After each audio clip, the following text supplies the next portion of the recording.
Drop out ratio ஒன்றே சொல்கிறேன். 3ஆம் வகுப்பு 5ஆம் வகுப்பு பிள்ளைங்களுக்கு நாங்கள் வந்து எக்ஸாம் வைக்கிறோம். நாங்கள் அப்படி வைக்கும்போது அந்த பிள்ளைங்க ஃபெயில் ஆகிடுச்சு அப்படின்னு சொன்னால் 3ஆம் வகுப்பு பிள்ளைங்களை வீட்டில் உட்கார வச்சு நீங்கள் எப்படி அட்வைஸ் பண்ணீங்க? அந்த குழந்தைங்க என்னன்னு தெரியும்.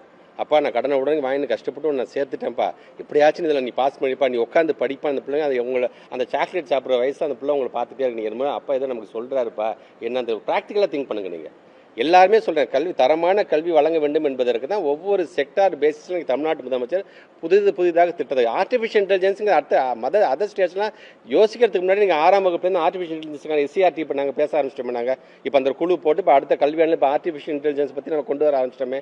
இன்றைக்கி இருக்க ட்ரெண்டுக்கு அறிவு சார்ந்த சமுதாயம் 51 AH என்ன சொல்லுது? நமக்கு ஒவ்வொரு குடிமகனையும் அறிவு சார்ந்து சிந்திக்க வைக்க வேண்டும், அறிவு சார்ந்து அவனுக்கு கல்வியை கொண்டு செல்ல வேண்டும் என்று சொல்கிறாங்க. ஆக இன்றைக்கு அரசாங்கம் கொண்டு வருகின்ற இப்போ RTI ஆக்ட் நம்ம கொண்டு வரோம்னா அதில் பல சரத்துகள் சுப்ரீம் கோர்ட்டோட டைரக்ஷனில் கொண்டு வரப்பட்டது தான் ஆக்ட்.